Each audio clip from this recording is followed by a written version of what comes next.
Gentleman yields. So, Mr. Bucy, Yes, you're sir. asking this legislative body to address the... Gentleman's time has expired. Mr. Speaker, motion to Mr. extend. Morales, for what purpose? Motion to extend against the objection of the one, No, Mr. Hayes behind me. Members, you've heard the motion. Is there objection? No. Chair hears none.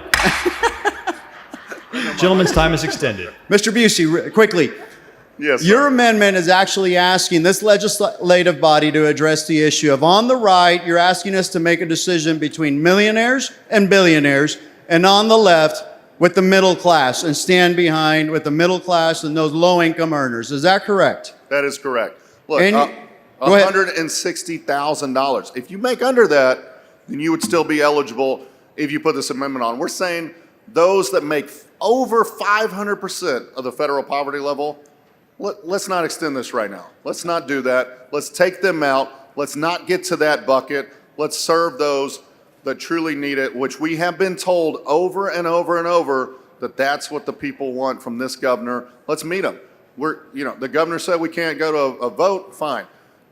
People listen to him there. Let's listen to his intent of this bill, which is to serve Right. people living paycheck to paycheck. And by the last count and that I recall, were there more millionaires and billionaires in the state of Texas, or more low-income and middle-class people in the state of Texas? I think there's a lot more hardworking, low-income and middle-class Texans that would probably, if people are going to take advantage of this, I think this body would rather serve them than serve the rich elite. And so if we have to decide, and each one of us has approximately 200,000 people, what do you think is the vast majority of those that we represent? Low income and middle class, or we represent millionaires and billionaires? I think the vast majority is low income and middle class, and I think we're just saying let's not make this a feeding trough for the rich. Let's take care of the low income and middle class families with this, and let's just guarantee that just in case we were to get to that top bucket, we don't spend taxpayer dollars on millionaires and billionaires getting a subsidy, a government handout to pay for their privatization. And last question, your amendment would not prohibit and would not exclude low income or moderate income families. Absolutely not. Now, I understand the data shows that it'll allow participants for families that are making under $160,000 for a family of four. Is that your understanding of what your amendment would do? That's correct. And also, $188,000 or lower for a family of five, you would be able to qualify. But if you make more than that, then yeah, there is this exclusion. Correct. It's not a hard number. We're using 160,000 as the threshold to understand what a family of four is. It's 500% of the federal poverty level. I want everyone in here to think about what 500% of the federal poverty level is. That's what we're talking about. We're saying if you make more than that, then maybe you don't need big government to roll in and pay for your kids' private Last school question, in education. comparison to recently, just so that we can have, for those listening at home, the comparison between what your amendment would do with the 500% restriction and what we did for Medicaid. What is that threshold on Medicaid?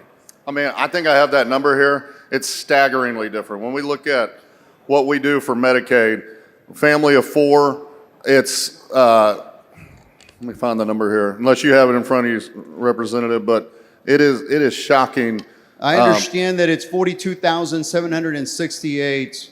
That's correct. And so we're not even using the same numbers. We had a healthcare fight here last week, Medicaid expansion, that everybody said, we can't do that. That's too much money for people making too much money. For people making But we want to give a 46,000. voucher to people making dramatically more than that. Okay. Dramatically more. We won't give government-supported health care that you're already taxed on and paying for, but we'll give you a voucher. That's what, if we don't put this amendment on, that's what we're saying here. And if we end up, again, the possibility of having to address the issue of motioning to table this amendment, which I'm not proposing for, we would be in the same boat. We would be choosing millionaires and billionaires that we voted in favor of motioning to table instead of the low-income and middle-class Texans. Absolutely right. I can't imagine anyone here that is representing the 200,000 constituents that they are here to serve would want this voucher to go to the rich elite in their districts, but instead to go to the middle class and low-income working families